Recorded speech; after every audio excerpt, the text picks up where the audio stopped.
Alofa lover, and welcome back to your Pacific mornings. Oh my gosh, December. December. How can you get December? That's my favorite month of the year. But guys, how have you guys been this morning? Oh, feeling good. Feeling good. Feeling ready to not buy anyone presents.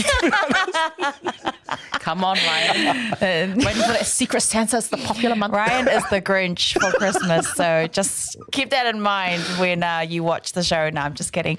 Yes, Christmas is just around the corner. I love the Christmas spirit. I love seeing everyone share mean feeds together, get their gongai, their Christmas breakfast ready. It's such a good vibe, eh? But yeah, I'm really good, thank you. How are you? That's good. I'm really good. You know, as I've mentioned all the time, December is probably one of my favorite months. It is a little bit stressful, especially when it comes to gifts. I love buying gifts, but it's also just the season of giving. And, you know, talking about gifts, it's been a busy weekend. You know, we've had our very first Bluwave Christmas pop-up photo booth that happened just on the weekend, super busy. And I had the MC gig, which was super exciting. And so, you know, shout out to Lorenzo and also to Peto as well. But yes, all the information will be up. It is running Thursday, Friday and Saturday, 10 a.m. to 5 p.m. And honestly, there's going to be some merchandise, other stuff there as well, T-shirts, you name it. We're going to be there and we're going to be super excited to serve you guys, man. I'm really excited. Just a little bit excited about those other photos that we'll be posting up as well. For sure. And you'll probably see it on the screen as well, the kind of photos, what it can look like potentially. Yeah. So dress up, guys, you know, bring your best gear and we'll see you there. Yeah. And so for today's show, to put it on a more serious note, we're talking to Tania, who is a survivor of sexual assault. It's a very serious topic in our community, but it's one where conversations need to be had constantly. And she teaches us what we can do to help those that we love who are in similar situations. So for our content today, this is a trigger warning. Our content covers serious topics such as suicide, mental illness, and sexual abuse.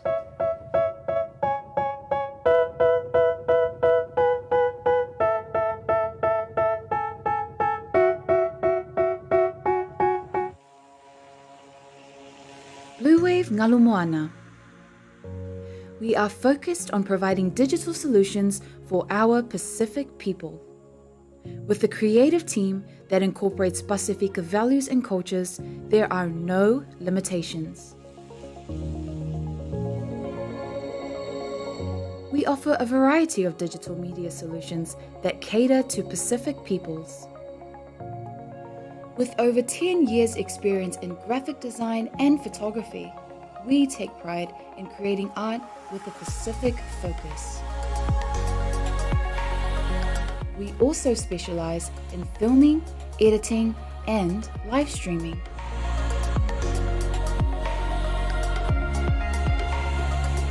A digital media company serving our Pasifika families, Pasifika businesses, and Pasifika communities. Bluwave Ngalumoana. Live and breathe Pacific.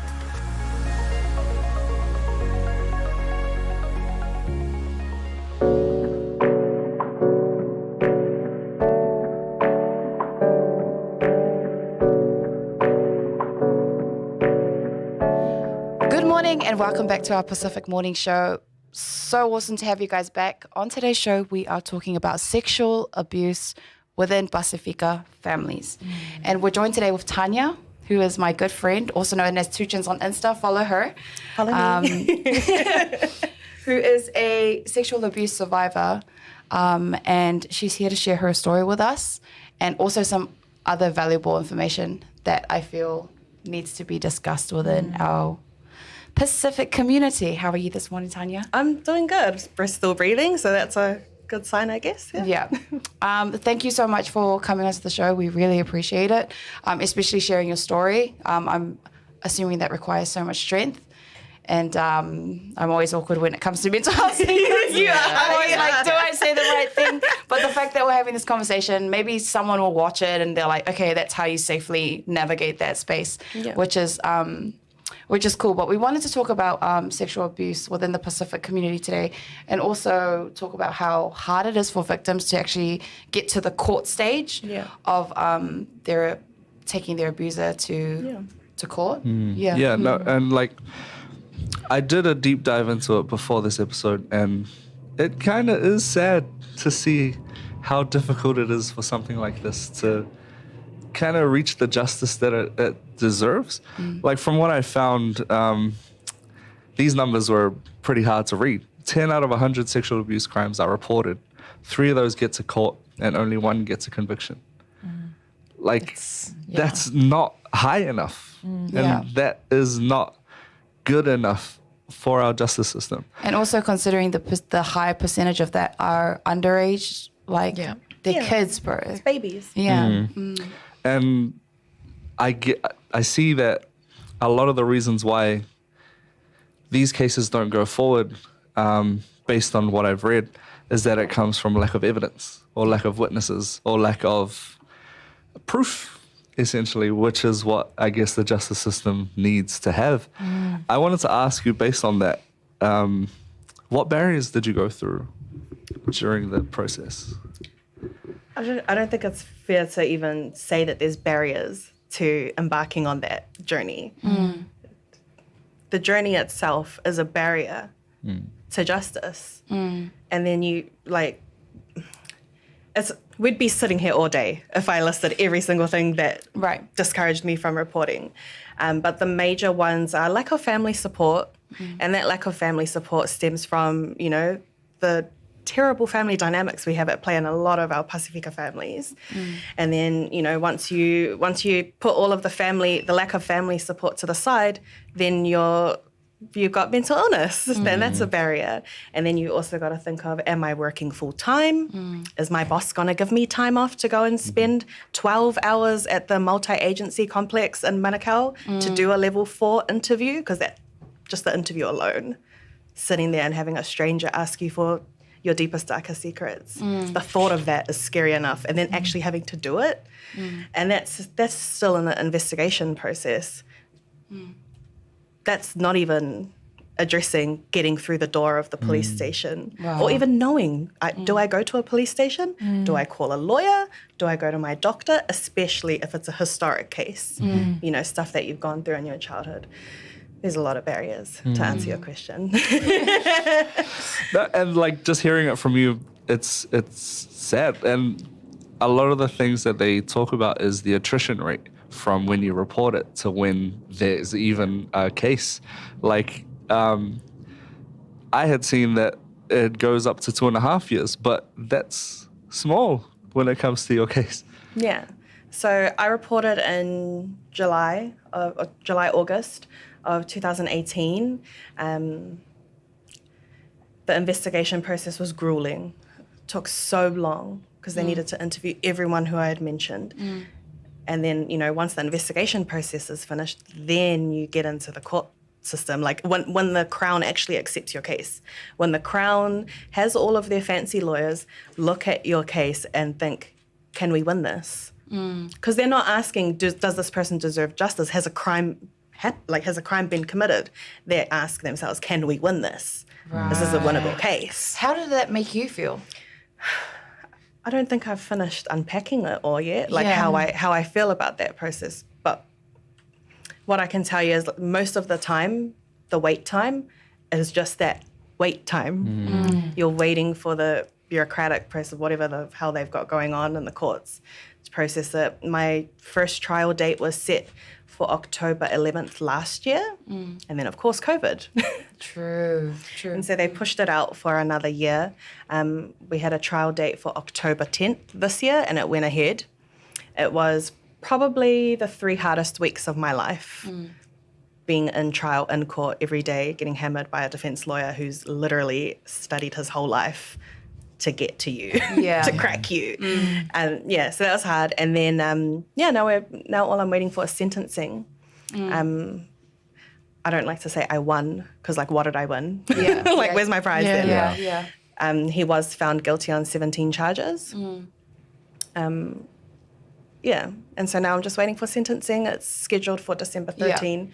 Can't even begin to describe to you how relieved I am, how relieved I'm going to be once it's all over. Yeah. Yeah, it's a long wait. That's like awesome to hear.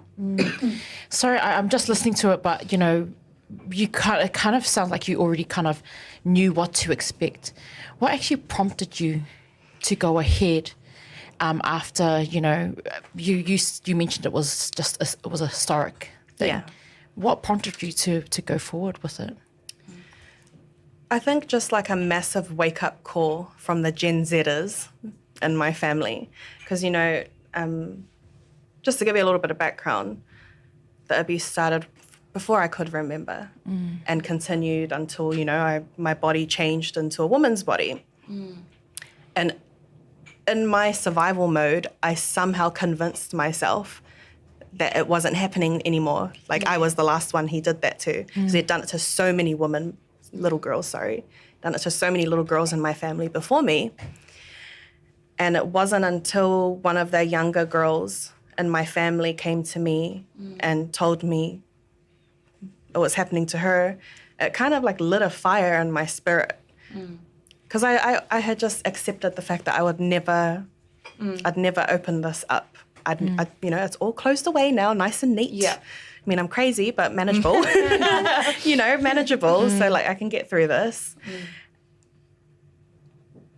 But when that younger girl in my family came to me and told me, and like the fact that she came to me, it started all making sense in my mind. Like maybe this happened to me because I'd be the one to, you know, but it's a whole nother conversation maybe.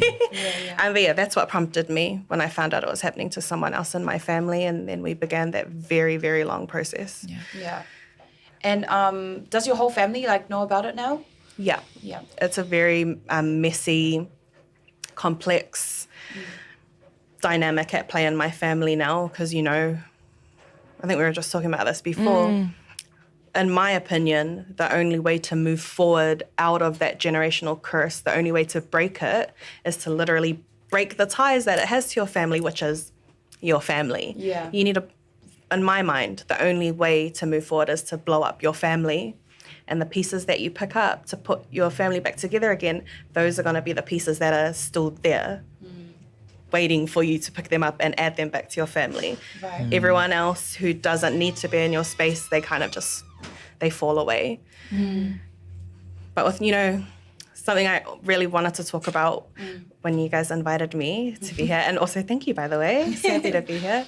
Something I really wanted to talk about was how we demonize these old men in our Pasifika families. They're the rapists, they're the pedophiles, they're the predators, blah, blah, blah. When we do that, what we're also doing is giving ourselves tunnel vision. We're only seeing these old men. We're only seeing what they've done to our babies.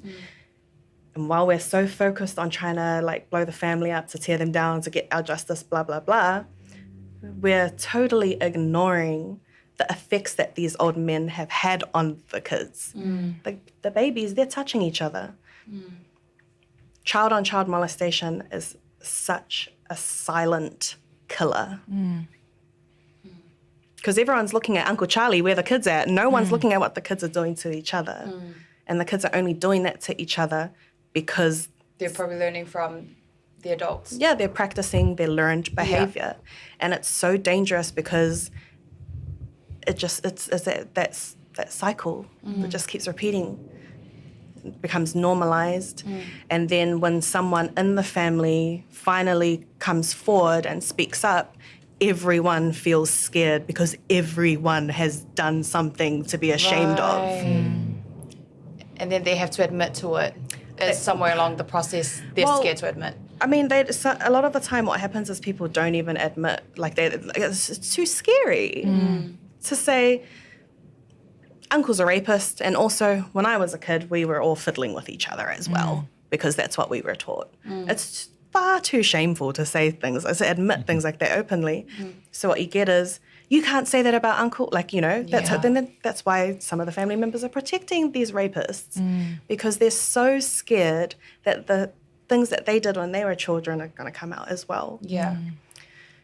And I think another toxic thing to bring up as well is protecting the family name. Yeah. Did you ever have to experience that? Well, there's a reason why I've asked you to introduce me as Tania, 2 chins, from Instagram, and not Tania, my last name, my maiden name or my married last name, you know? Yeah. Just because I understand it's all fine and dandy for me to be on this woke journey and like, you know, like this new space that we're all breaking curses in. But I got to remember, I love my mum very much. I love a lot of my aunties and uncles very much. I love my husband's family. And if they're not in that same space as me, who am I to force it on them? Right. Yeah. You know? You're so considerate. Thank you, I know.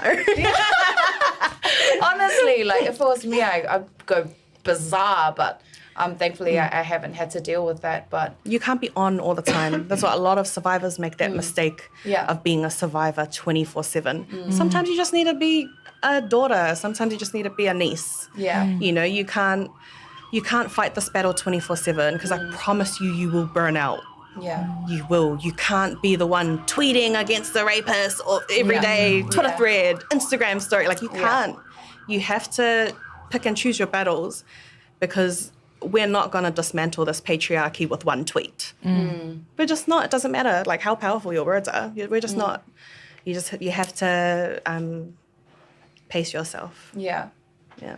So what would be kind of like, you know, we had this discussion before the show, for people who do have family members who may be rapists, how are they've been put in a very awkward situation. They're probably not knowing who to side with.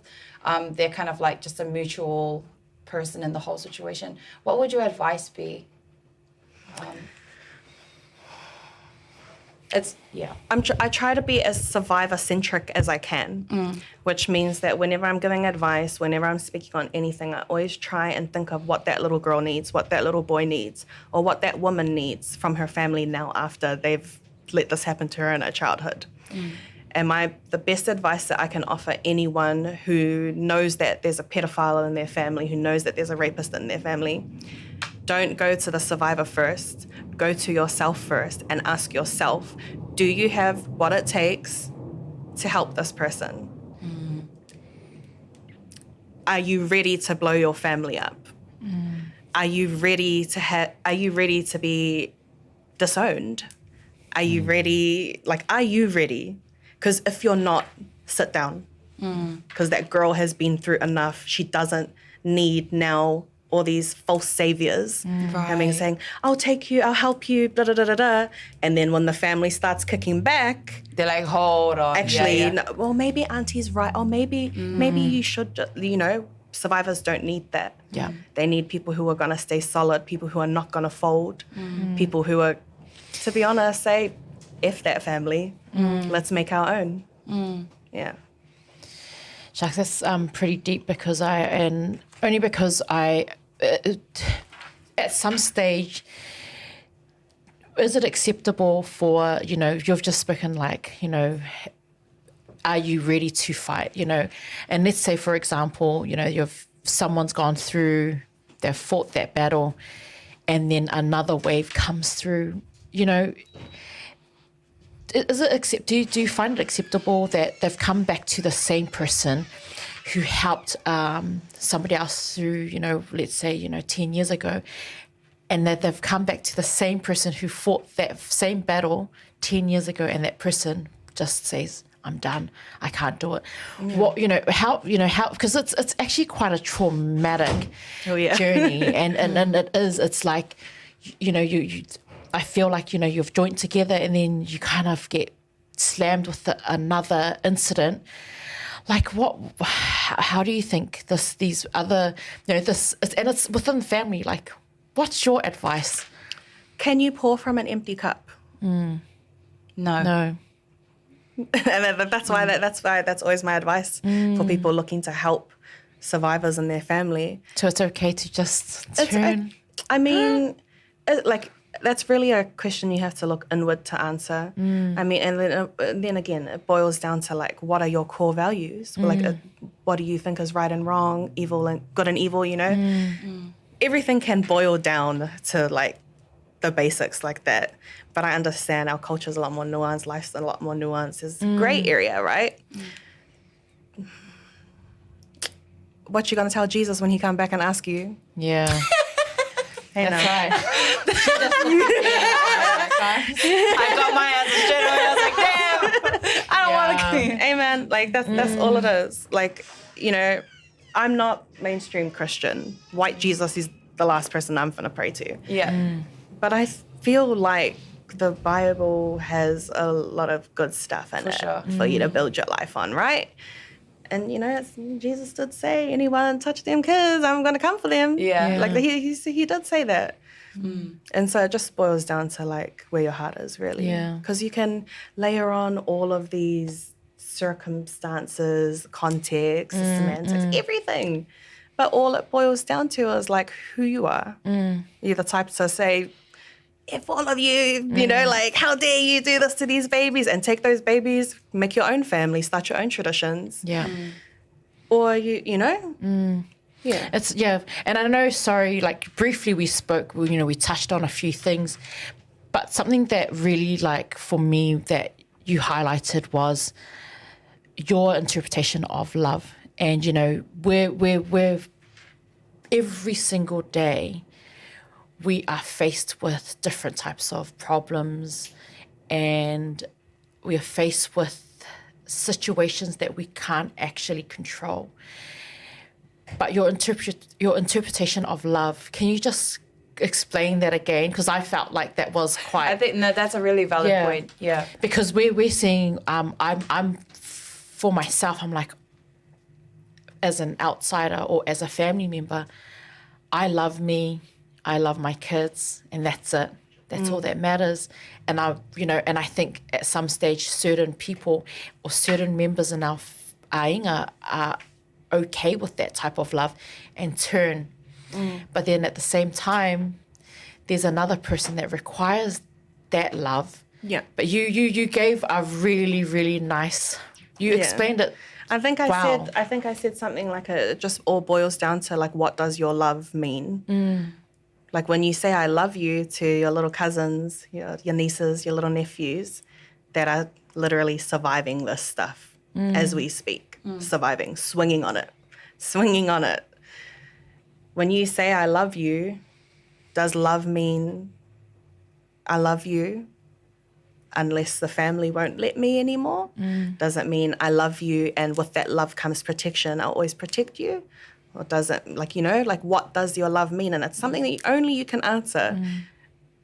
Like, like, I know that's so vague and, like, mysterious. But, like, legit, that's, like, all it comes down to. When you tell someone you love them, do you mean, is it, like, unconditional love? Or are you saying, I love you with conditions? If someone ever rapes you or molests you and you speak up on it and the family wants to disown you, that's a condition for me. You know, like, I love you, cuz that's a condition, you know?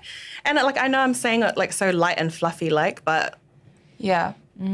It's heavy. I know it is. Yeah, it is pretty heavy. Because it makes you look inward at yourself. Like, shit, am I lying every time I tell the kids I love them? Exactly.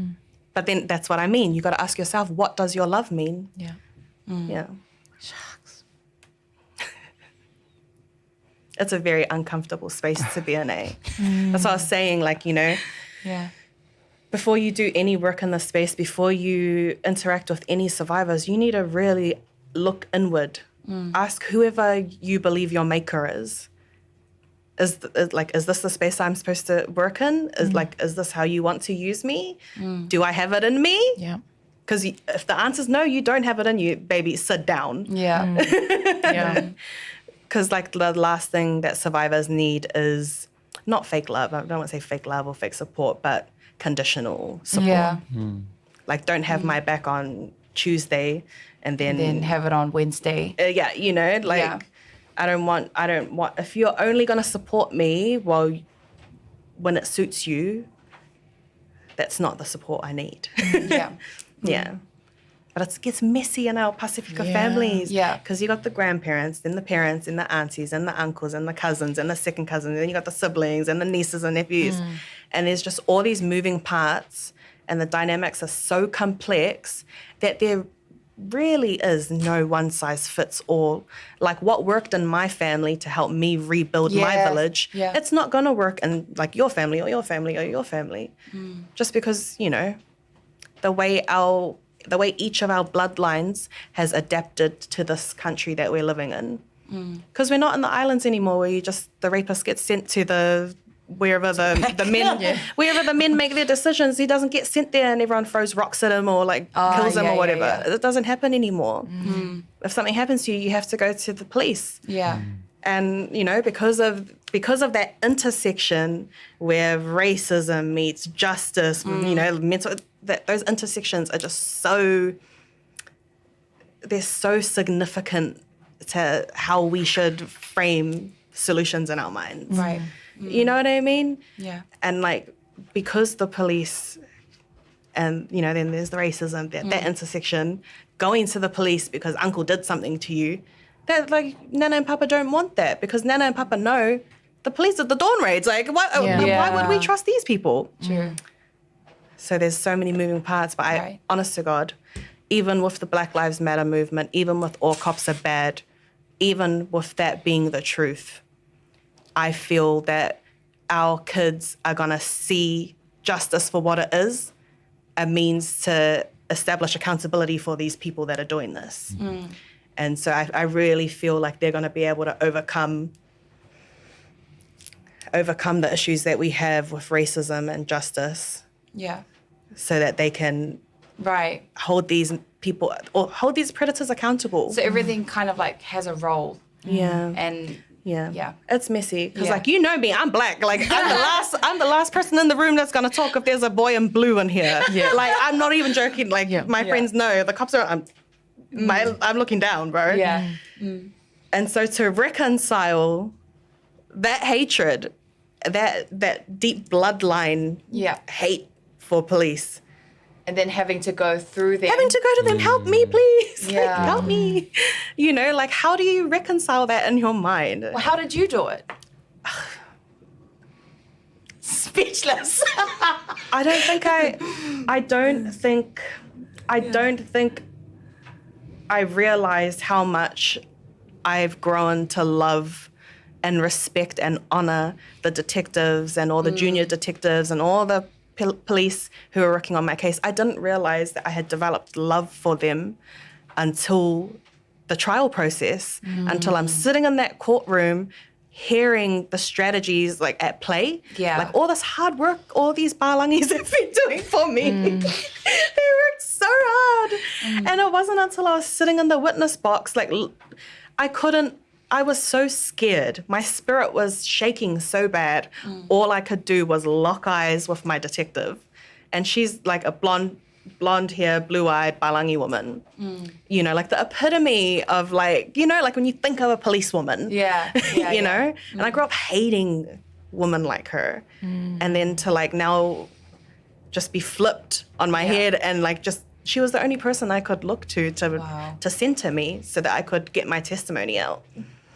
So that's another biggie. When you know, going through the court process, especially as a brown person, especially as someone from Southside, you don't trust the police until you have no other option to. Yeah. I'm trying to process all of that right now. It's a lot. That's what I mean. Like there's so many in this space, and I mean the recovery space, the justice space, if you can even call what you get from the court process justice. You just have to get used to like your conversations going nowhere, because everything is so interconnected. Everything is so woven together in such a complex way that you can't pull a thread and only talk about this. It's not that simple. Yeah, you got to look at the whole tapestry, because that's to get that fuller picture. That's the only way any of us are going to learn how we can better support survivors, how we can stop losing them to suicide, to addiction. I don't think our babies are going to be like our generation or the generations that came before us. I think they'll leave. They will leave. They will run from people who hurt them, or they will fight. And what that's going to do is completely blow up the Pasifika family. in New Zealand, Australia, America. I mean, America's a little different. Yeah. But definitely Australia and New Zealand. What we'll see in the next few decades is families just being destroyed. And I don't mean destroyed like they're not talking to each other anymore. I mean, these kids are going to change their last names. Yeah. They're not going to want any ties to their family. And I've been watching it happen because, you know, like I'm pretty open with my story. And what that does is it attracts like-minded people. And some of those like-minded people are way younger. I know 2 Samoan girls who have won their cases, and as soon as that sentencing was over, they changed their last name. Shucks. And if we start seeing more and more of that with these babies, these incredibly strong babies, what's going to happen to our last names? You know, what's going to happen to our bloodlines? Yep. It's scary, eh? Yeah. It is. Because I don't think it's, I mean, definitely something that we do not talk about enough. And, you know, it's happening a lot more often. It's quite common. But the term that's always been used within our Pasifika families has been just sweep it under the carpet. Yeah.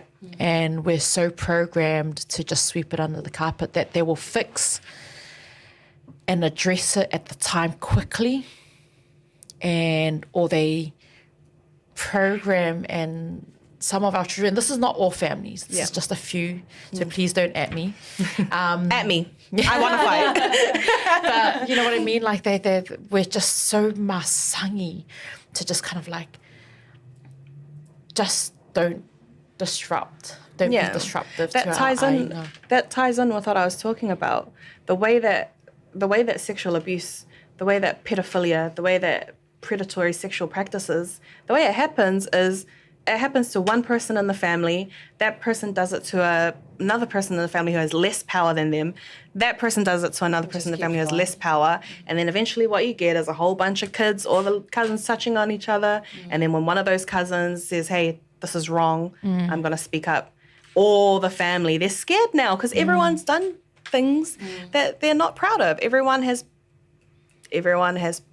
done a little incest and everyone's embarrassed about it and they'd rather not talk about it. And when they rather not talk about it, that means they don't want to talk about the bigger predators in the family. Yeah. So what's, like, you've gone through this and you've faced it, you've survived.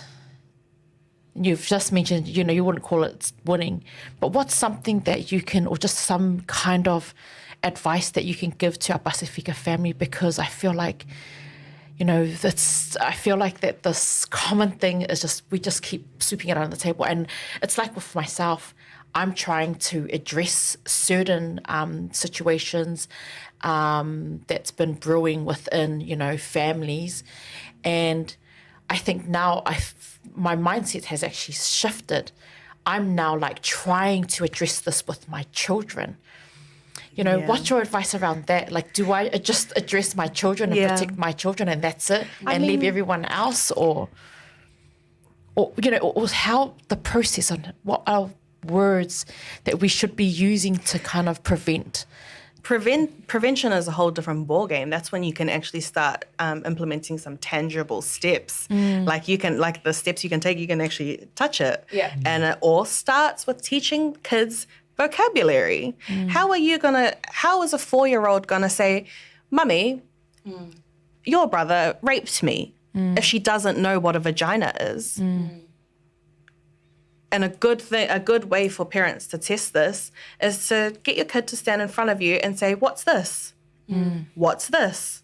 What's this? And then say, okay, now show me on your body. And if they can't tell you, if your child cannot tell you, these are my breasts, these are my nipples, this is my vagina, this is my penis, this is my anus. If they can't use that terminology, your child's not safe. Because they don't have the words to tell you when someone does something to them. They don't have the words.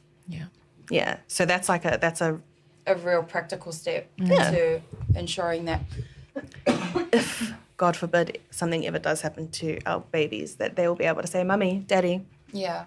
And so it's really about like peeling that layer back, strong families, ensuring that moms and dads are playing their roles.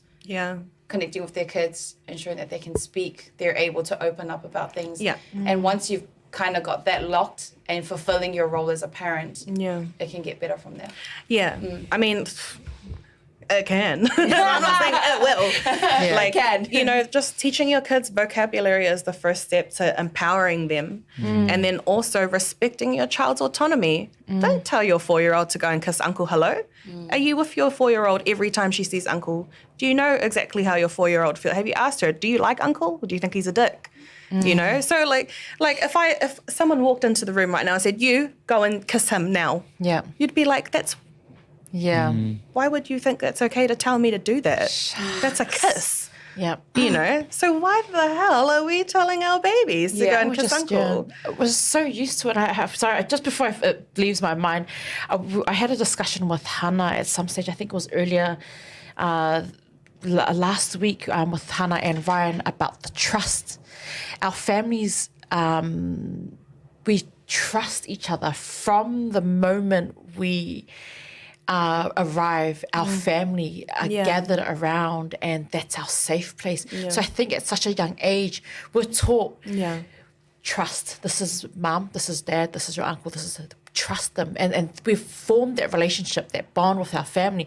So it's just automatic that we just like, because I do it, I'm guilty of it. I'm like, hello, go kiss your uncle and say hello. Yeah.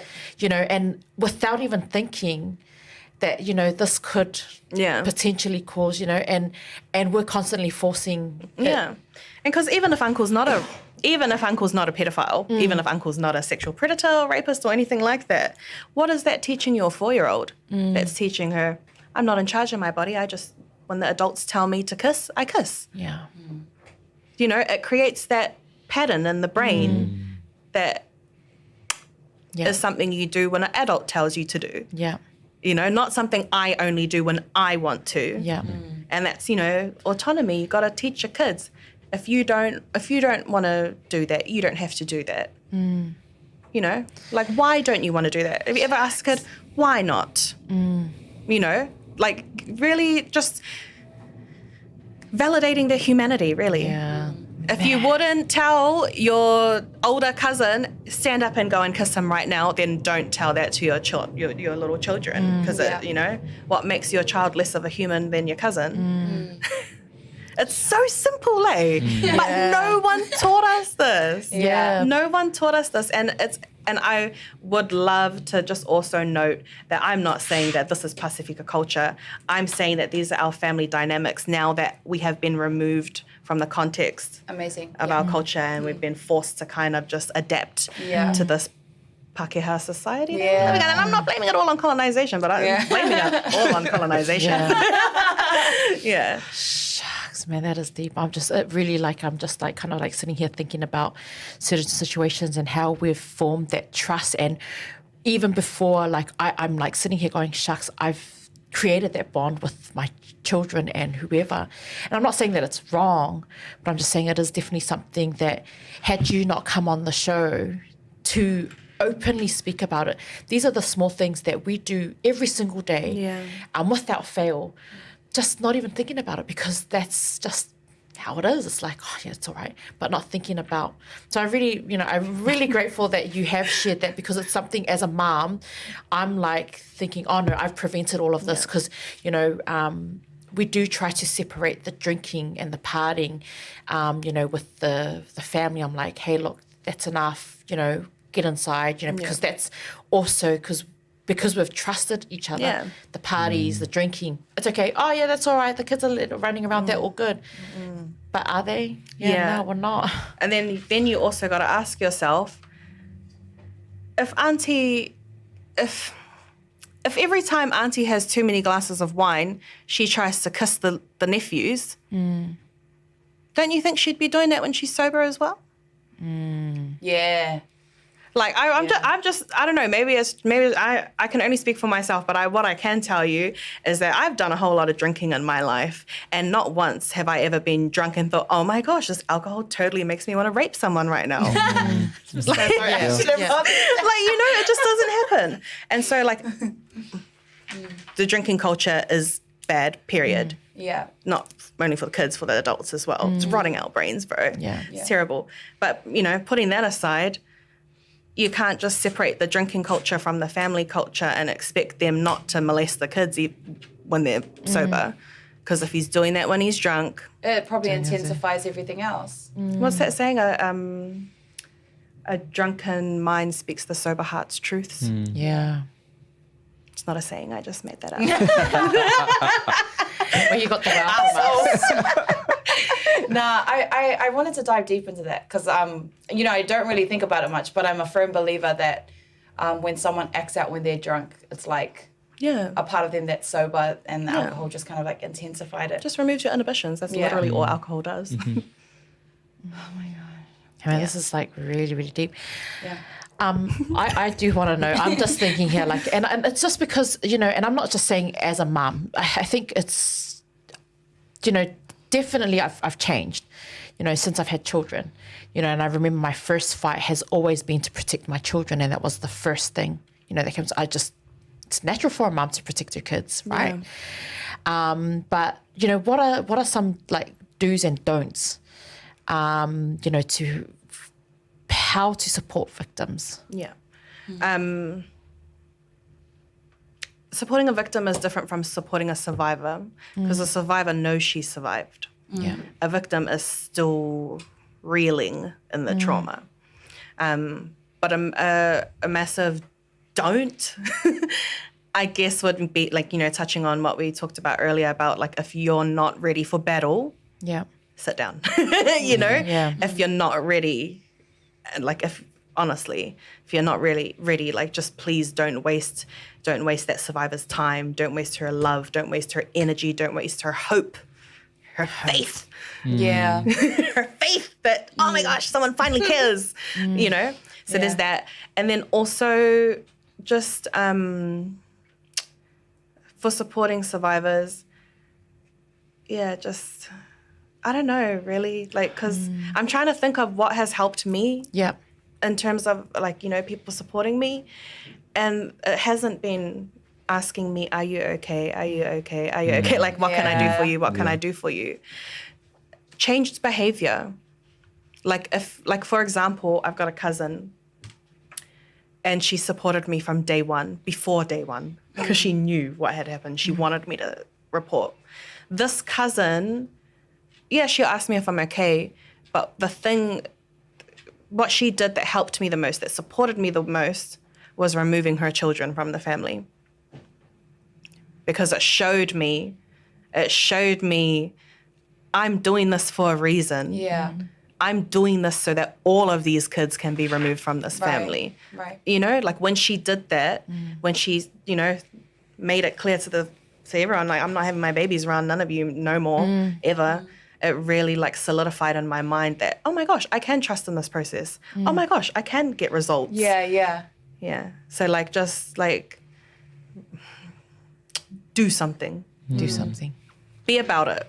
Yeah. Be about it. Don't just like, I don't want to, don't tag me on nothing on Facebook. Don't tweet me. Like, don't like do posts like saying you support me. I'm just going to do it because it's going to piss you off now. But you get what I mean, though. You get what I mean. Like with the time for the superficial stuff, the time for the hashtag Me Too, it's over. Now we need to fight. Yeah. And fighting means like exactly what I'm saying. Fight your family. When they're telling you, no, just tell her to like, make this go away. Like, don't encourage her to da-da-da. Tell whoever's told that to you to shut the hell up. And can you imagine saying that to one of your aunties or one of your uncles?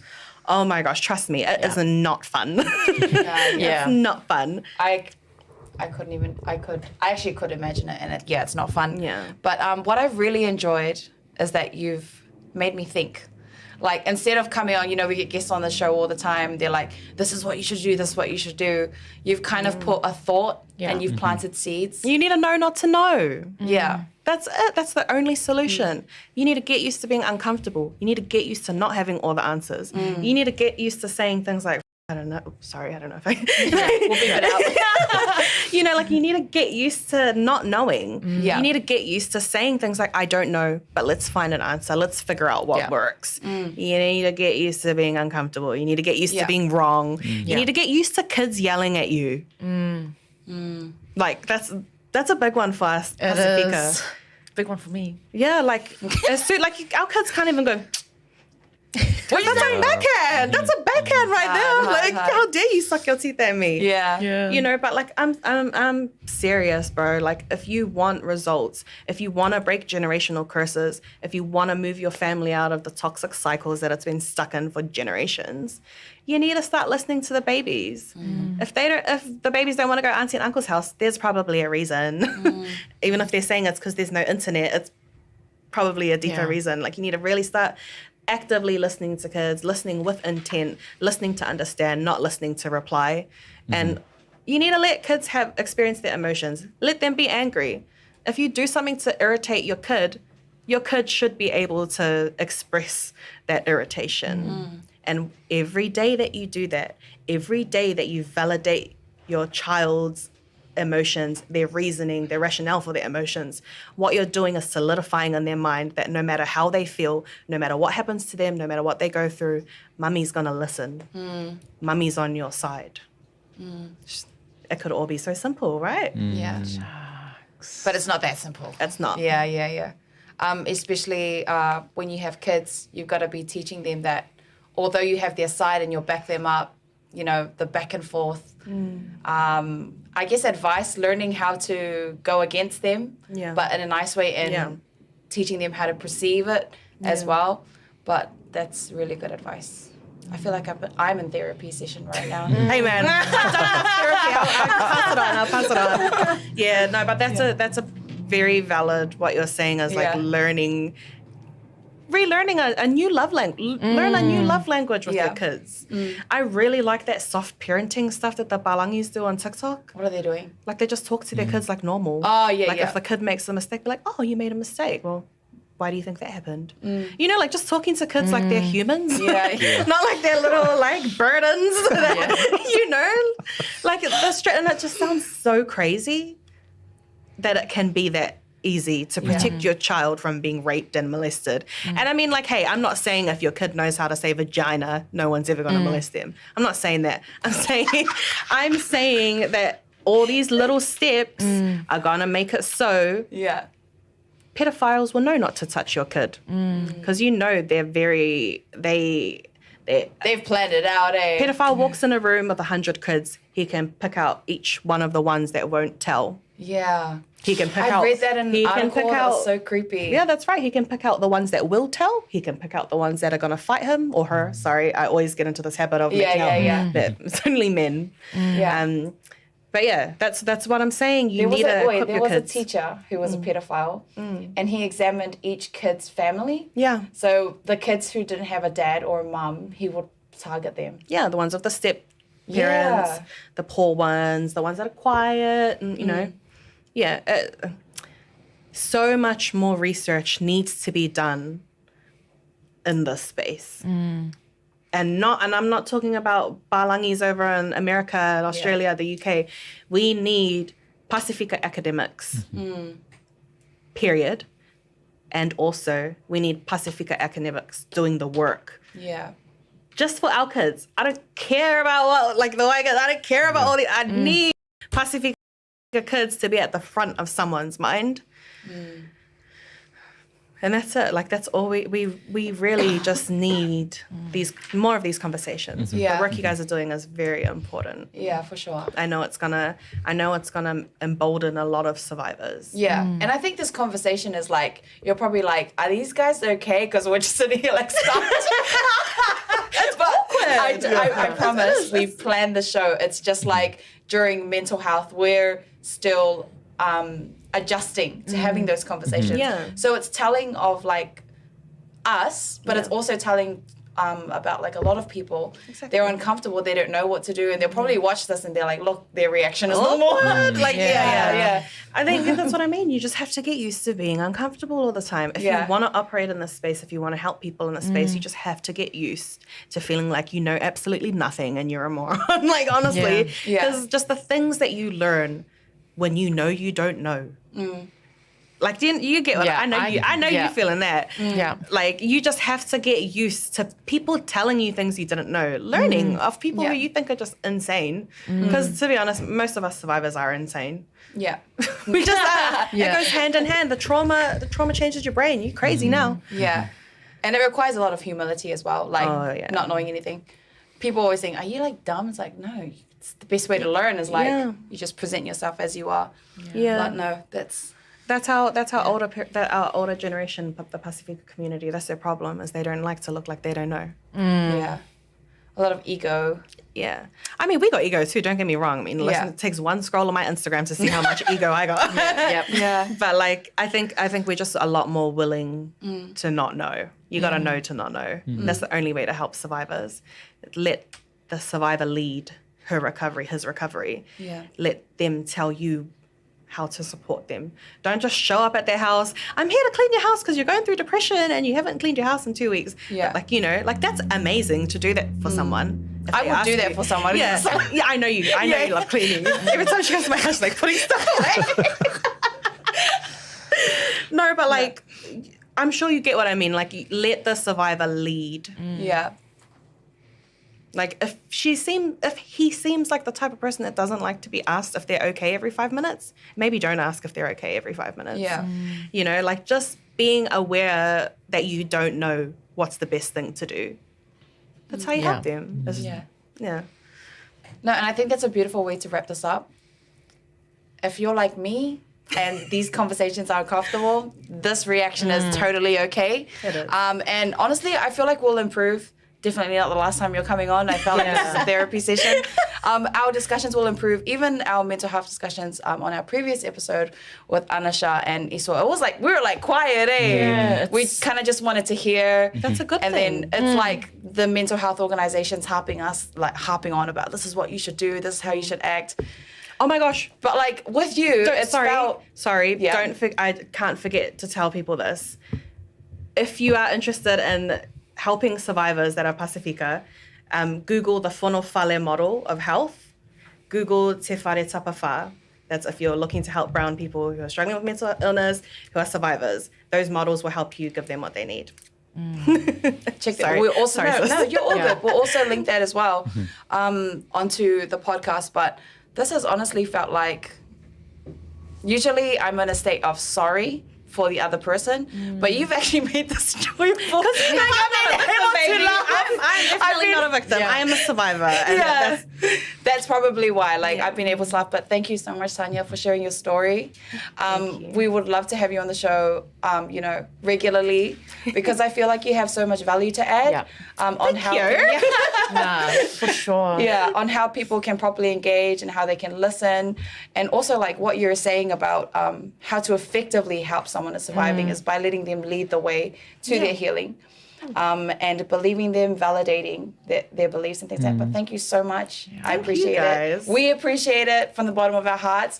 Would you like to say any last words? I'd just like to thank you all for the work that you're doing. I hope you know that when survivors see this kind of stuff, it really does make a difference to our day. It really does make us feel seen, and it really does make us feel like someone's got our back. So thank you. Thank you. Good morning. Thank you.